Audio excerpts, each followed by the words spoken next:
আজকে আমাদের বাংলাদেশি স্টাইলে চিকেন রোস্ট বানাবো।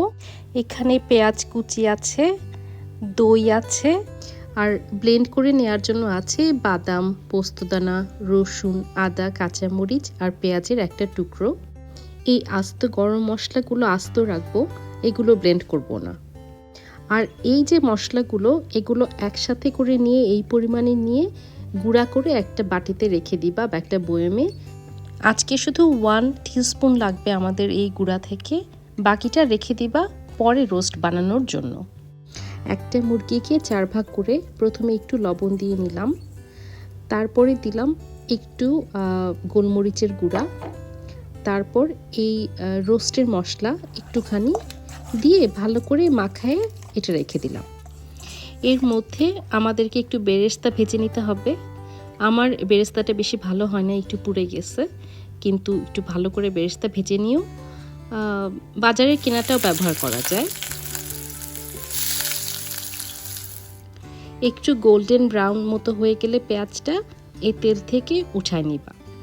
উঠায় তারপরে সেখানে আমাদের মুরগিটা একটু ভেজে নিতে হবে।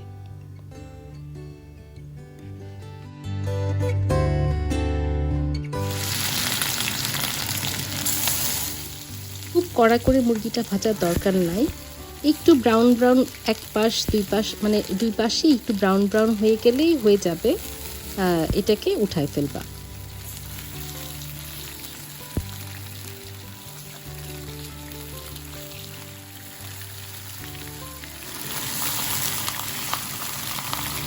হয়ে গেছে মুরগি ভাজা, এখন এটাকে উঠায় ফেলবো।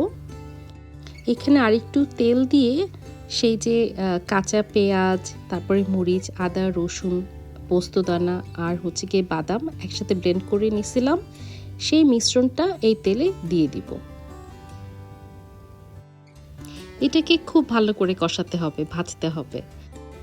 আর ভাজতে ভাজতে এটাতে লবণ, তারপরে রোস্টের মশলা আরেকটু, তারপরে জিরা গুঁড়া, ধনে গুঁড়া, এগুলো দিয়ে আবার ভালো করে মশলাটা কষাবো। এগুলোর সাথে আরও অ্যাড করব গোলমরিচের গুঁড়া, আর যে আস্ত মশলাগুলো রেখে দিয়েছিলাম সেগুলোও দিয়ে দিব। এই পর্যায়ে এই মশলাটা খুব ভালো করে কষানো জরুরি। একটু একটু করে পানি দিবা, বারবার পানি দিবা, দিয়ে ভালো করে কষাবা মশলাটা। এই তো 5-6 মিনিট কষানোর পরে দেখবা যে উপরে তেল চলে আসছে, পানি একদম শুকায় গেছে। তখন দই অ্যাড করবা। আমার টক দই ছিল না, তাই জন্য আমি মিষ্টি দই দিছি। মিষ্টি দই দিছি বলে পরে আমি লেবু অ্যাড করব, আর টক দই দিলে পরে চিনি দিতাম। এই তো দই দেওয়ার পরে একটু ক্যাচআপ দিলাম এটাতে, আবার কিছুক্ষণ কষায়ে এখন মুরগিটা দিয়ে দিব। মুরগিটা দিয়ে ভালো করে নেড়েচেড়ে দিতে হবে যাতে মুরগির গায়ে মশলাটা ভালো করে লাগে। আর এখানে সেই আগের মতো মশলা শুকায় গেলে একটু হালকা করে পানি দিয়ে তারপরে আবার রান্না করতে হবে। বারে বারে দিতে হবে পানি, কিন্তু একটু একটু করে, একবারে বেশি পানি দেওয়া যাবে না। এরকম করে রান্না করতে হবে মাংসটা সিদ্ধ হওয়া পর্যন্ত। মাংসটা যখন সিদ্ধ হয়ে যাবে তখন এটাতে দিব আধা কাপ দুধ, নর্মাল টেম্পারেচারে রাখা আধা কাপ দুধ দিব এটার ভিতরে।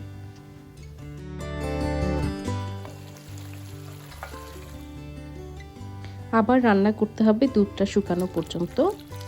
এই পর্যায়ে আমি লেবুর রসটা দিয়ে দিব, যেটা মিষ্টি দই ব্যবহার করার জন্য আমার দিতে হয়েছে। টক দই যদি দিতাম তাহলে এখানে আমি চিনি দিতাম। এখন একে একে কাঁচামরিচ, বেরেস্তা, তারপরে কেওড়া, গোলাপ জল অল্প অল্প দিবা। তারপরে সব শেষে দিবা ঘি দিয়ে ভালো করে এটাকে নেড়ে চেড়ে এটাকে দমে রাখবা, মানে ঢেকে দিবা লো আঁচে। তারপর যখন তোমাদের পছন্দ মতো ঝোল হয়ে যাবে, কেউ একটু ঝোল বেশি খায়, কেউ একটু গা মাখা খায়, যখন মনে করবা যে ঝোলটা তোমার পছন্দ মতো হয়ে গেছে তখন চুলাটা বন্ধ করে দিবা। বাস, তোমাদের রোস্ট হয়ে গেল। তারপর এটা পোলাও দিয়ে বা ভাত দিয়ে যার যেভাবে খুশি খাবা। আমাদের রোস্ট তো খুবই পছন্দ, আশা করি তোমাদেরও ভালো লাগবে। বাই।